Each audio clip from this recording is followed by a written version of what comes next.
Well,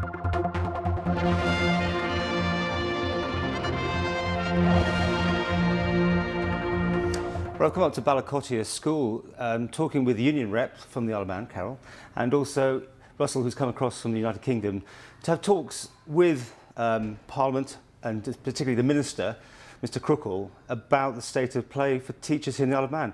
What's wrong? Is it not good at the moment? There's a lot that's good, actually, in the Isle of Man compared to England. I think the level of trust you put in the teaching profession and the creativity in the curriculum is a lot to be proud of. I think that the danger is let's not damage that by making hasty changes to pensions, for example, or changing the inspection regime.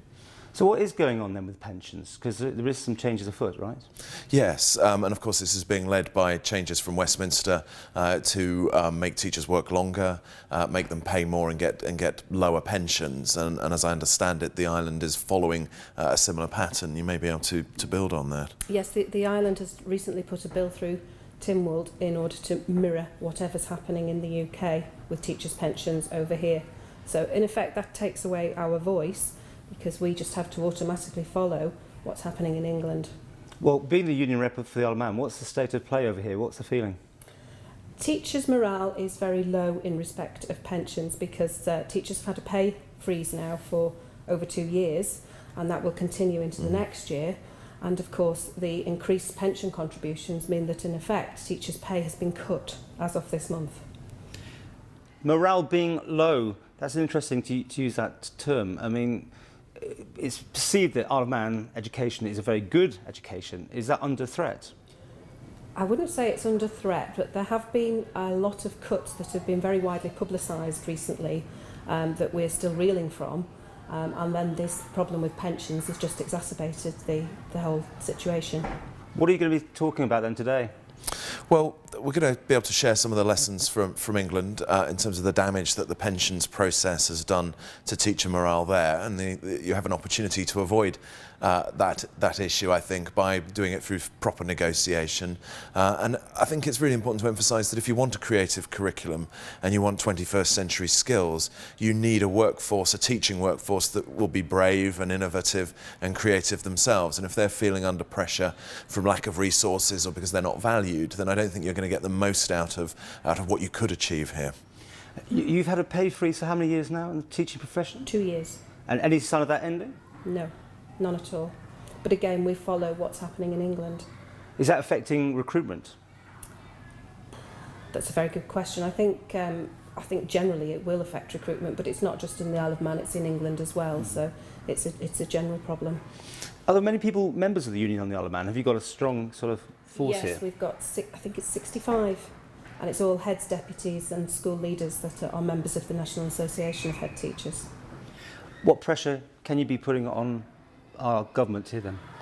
Well, I think hopefully we don't start through pressure. I think we start by trying to make a reasoned argument why, by treating the profession properly on issues like accountability and pay, you can get more of what you want to achieve. And our goal is always to be constructive, rather than just to say no, to try and point out a better way of doing things. And I think at the end of the day, what happens in schools and in classrooms is driven by the choices that heads and teachers make.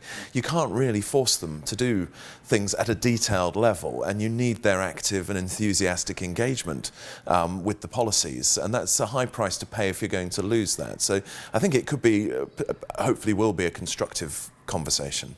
I mean, what pressure can you put on? I mean, what strikes? I mean, what is in your list of, in your arsenal to do? No, I don't think that's an option anymore, because, as I say, this bill went through Tynwald this month actually, which said that we're going to mirror the UK government, so therefore the argument's not with our government, it's with the UK government. Prior to that, we did have a voice, but we don't anymore. And are you disappointed that's happened? Very disappointed that's happened, yes. And is there any way you can untangle yourself then, do you think, from the UK? We tried very hard through consultation to stop that happening, and it just happened anyway. How's the morale overall then? Just getting head teachers, but in general, do you think, in the teaching profession? I think it's pretty flat at the moment. I think teachers are, like I say, that they're feeling a real pinch with their pay, and that's going to get worse and worse, because in April 2013 there's yet another percentage increase on pension contributions. And for school leaders in particular, the contribution may go up to as much as 12%, which is a massive chunk out of anybody's take-home pay. And finally, your hopes for today?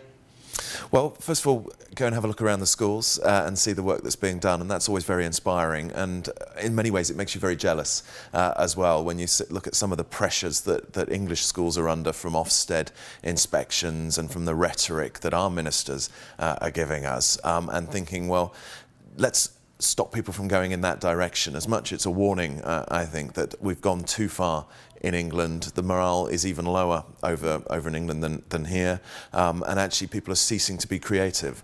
They're just doing the bare minimum of compliance with the legislation rather than really pushing it.